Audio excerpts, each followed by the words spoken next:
In the 1970s, the United States faced an economic contradiction that broke conventional theory. Inflation was rising, unemployment was rising, economic growth was slowing. For decades, economists believed inflation and unemployment moved in opposite directions. That relationship collapsed. Governments increased spending. Central banks adjusted interest rates. Nothing stabilized the system. And during this confusion, one economist insisted the problem was not capitalism itself, but the way money was being managed. His name was Milton Friedman, and his ideas would reshape the architecture of global capitalism. Born in 1912 to immigrant parents, Friedman grew up during the Great Depression. Economic collapse was not theoretical for him, it was lived experience. But while many intellectuals of his era turned toward stronger government control, Friedman moved in a different direction.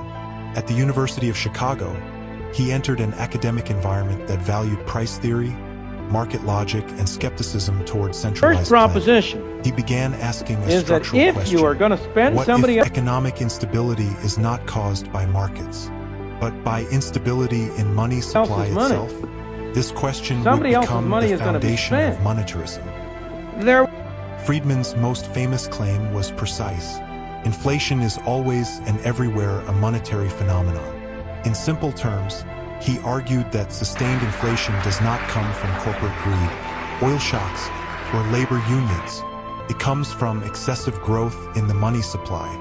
If central banks print money faster First than of all, the economic government doesn't output have any grows, responsibility. prices will rise. People have He responsibility. challenged the This building dominant doesn't have Keynesian framework, which emphasized government spending to manage demand cycles. Instead, Friedman argued for predictable, rule-based monetary policy, remove discretion, reduce political influence, stabilize the money supply.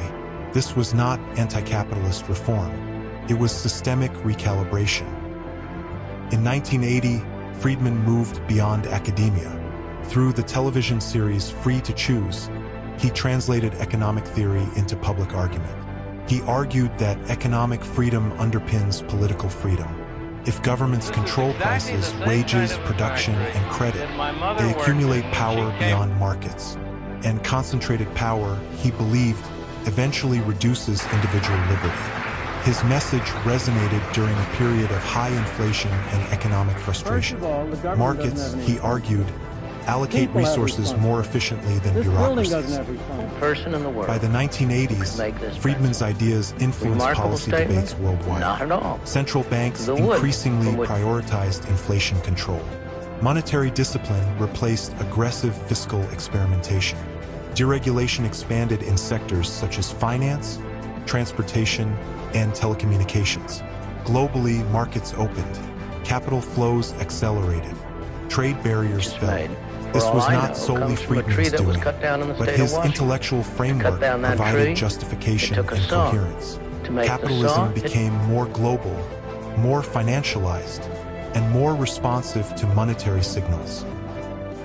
But structural change creates winners and losers.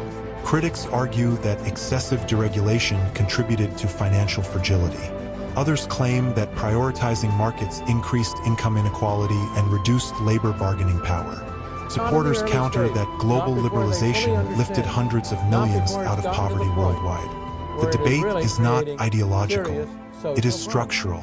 How much freedom should markets have? How much control should central banks exercise? Where is the balance between efficiency and stability?